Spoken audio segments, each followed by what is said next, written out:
Hello my dear students, स्वागत करती हूँ आप सभी का आपके अपने यूट्यूब चैनल सितंबर शिल्पी की लाइव क्लास में।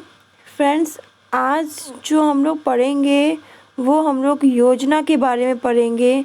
तो आज की योजना बहुत स्पेशल है और पेपर में आपके 3 से आप कोई प्रीवियस ईयर पेपर उठा के देख लो, 3 से 4 नंबर की तो योजना ही पूछ लेते हैं। तो चलिए देखते हैं। तो आज जो हम लोग पढ़ेंगे वो पढ़ेंगे समन्वित बाल विकास योजना।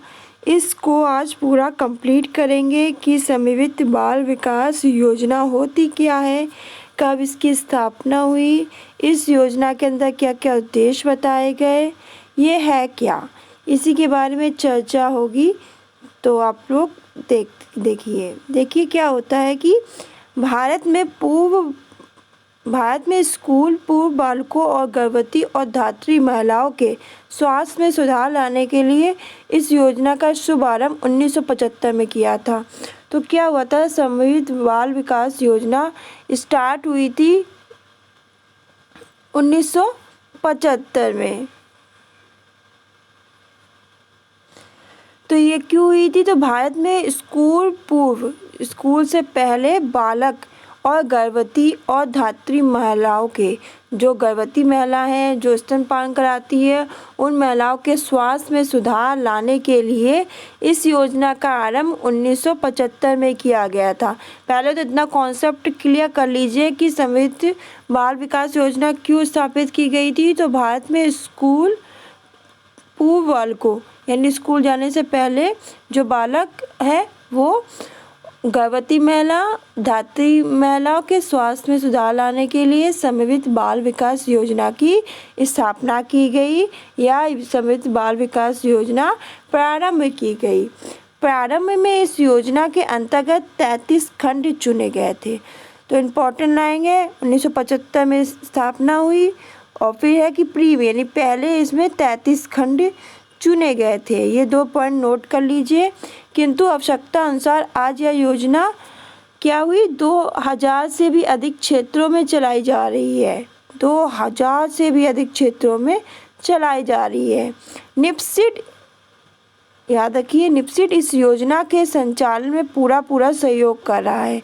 कौन समन्वित बाल विकास योजना के संचालन में पूरा सहयोग कर रहा है, तो निप्सिड। Important line, निप्सिड। सब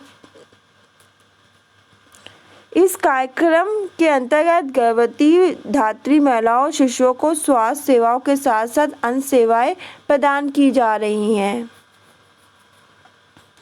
तो देखिए, सबसे पहले कॉन्सेप्ट क्लियर कीजिए कि भारत में स्कूल पूर्व बालकों और गर्भवती धात्री महिलाओं की जो स्वास्थ्य है, जो हेल्थ है, उसमें सुधार लाने के लिए इस योजना का प्रारंभ किया गया। कब किया गया, 1975 में। इसके प्रारंभ में 33 खंड चुने गए थे, परंतु आज आवश्यकता अनुसार 2000 से भी अधिक क्षेत्रों में चलाई जा रही है। निप्सिड इस योजना के संचालन में पूरा सहयोग दे रहा है। कौन, निप्सिड इस योजना के संचालन में पूरा अपना जितना भी हो सकता है सहयोग दे रहा है। ये लाइन इम्पॉर्टेंट है। इस कार्यक्रम के अंतर्गत गर्भवती और धात्री महिलाओं शिशुओं को स्वास्थ्य सेवा के साथ साथ अन्य सेवाएं भी प्रदान की जा रही हैं। उद्देश्य क्या है, तो देखिए उसका उद्देश्य है 0 से 6 वर्ष के बालकों के स्वास्थ्य स्तर में सुधार करना। जो 0 से 6 वर्ष के बालक हैं उनकी हेल्थ में सुधार करना, बच्चों के पोषण स्तर में सुधार करके बाल मृत्यु की समस्या को कम करना, उनको अच्छी डाइट मिले, उनके पोषण में सुधार हो जिससे बाल मृत्यु की जो समस्या है वो कम हो। बच्चों को 6 जानलेवा बीमारियों से बचाने के लिए टीकाकरण कार्यक्रम में सहयोग प्रदान करना। तो बच्चों को जो 6 प्रकार की जानलेवा बीमारियां हैं उनसे बचाने के लिए टीकाकरण कार्यक्रम में सहयोग प्रदान करना। बालकों का स्वास्थ्य परीक्षण करना, जो बालक है उनका स्वास्थ्य परीक्षण करना। बच्चों की मृत्यु, कुपोषण, रोग से बचाने के लिए पूरक आहार की व्यवस्था करना। बच्चों की अगर मृत्यु हो जाती, कुपोषण हो जाता है, रोग से बचाने के लिए उन्हें पूरक आहार की व्यवस्था करना।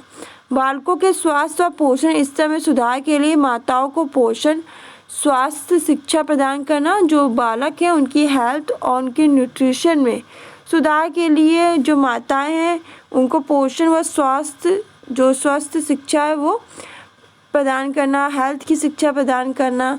समृद्ध बाल विकास परियोजना के कार्य हैं, पहला तो टीकाकरण, फिर है पूरक आहार, फिर स्कूल पूर्व अनौपचारिक शिक्षा, टीकाकरण कराना, पूरक आहार, स्कूल पूर्व जो अनौपचारिक शिक्षा होती है वो, पोषण व स्वास्थ्य शिक्षा, प्रशिक्षण। टीकाकरण क्या है?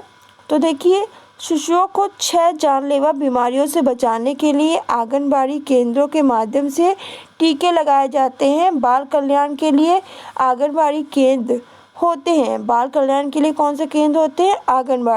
आंगनबाड़ी केंद्र में एक कार्यकर्ता यानी मुख्य महिला होती है जो गर्भवती और धात्री माताओं शिशुओं को स्वास्थ्य शिक्षा देती है, पोषण के संबंध में विभिन्न प्रकार की सेवाएं प्रदान करने में सहायता देती है। आंगनबाड़ी कार्यकर्ता के कार्यों के मूल्यांकन में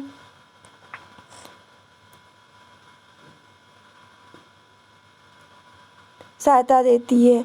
फिर है पूरक आहार, फिर निर्धन वर्ग के 1 से 6 वर्ष की आयु के बालकों के लिए आंगनबाड़ी में पूरक आहार का वितरण निःशुल्क किया जाता है।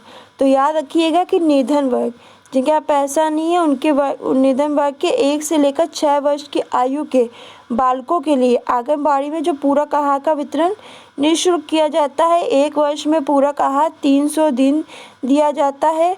वे बच्चे जो गंभीर रूप से कुपोषित है उनके लिए विशेष पोषण आहार की व्यवस्था की जाती है। पूरक पोषण आहार में भुना चना, मूंगफली, दलिया, खिचड़ी, दाल चावल, अंकुरित चना, मठरी, ये सब खाद्य पदार्थ दिए जाते हैं।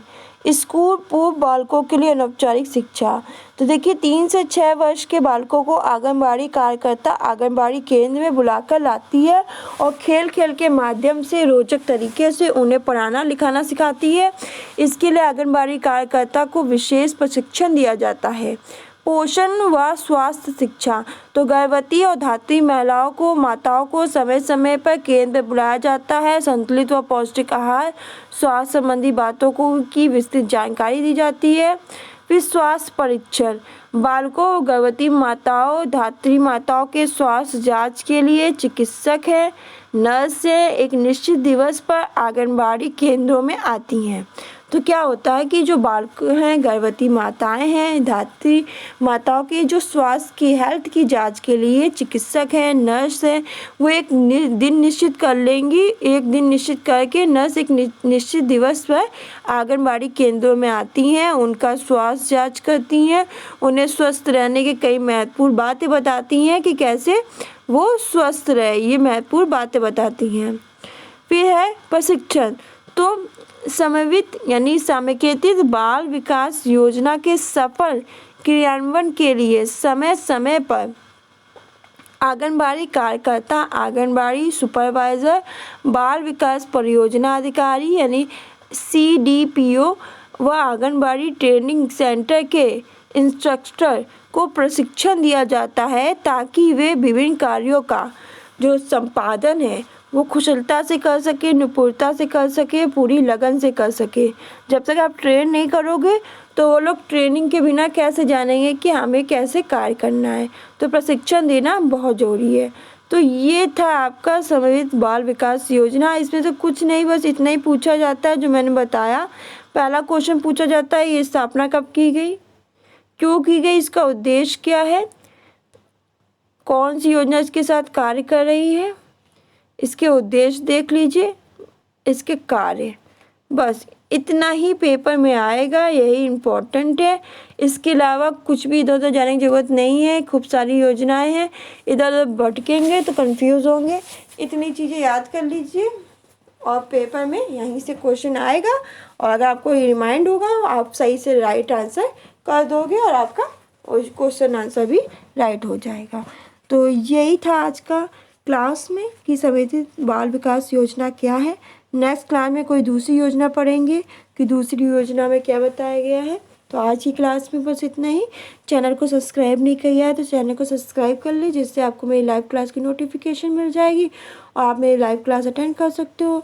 अगर आप सब्सक्राइब नहीं करोगे तो आपको मेरी लाइव क्लास की नोटिफिकेशन नहीं मिलेगी। साथ ही ये मैं यूपी टीजीटी एग्ज़ाम 2021 करके एक प्लेलिस्ट बना दी, उसमें ये जो वीडियो है वो मैं वहाँ पे लिंक शेयर कर दूँगी। अगर जिसको भी क्लास ना मिल रही तो वहाँ जाके आप देख सकते हो। धन्यवाद।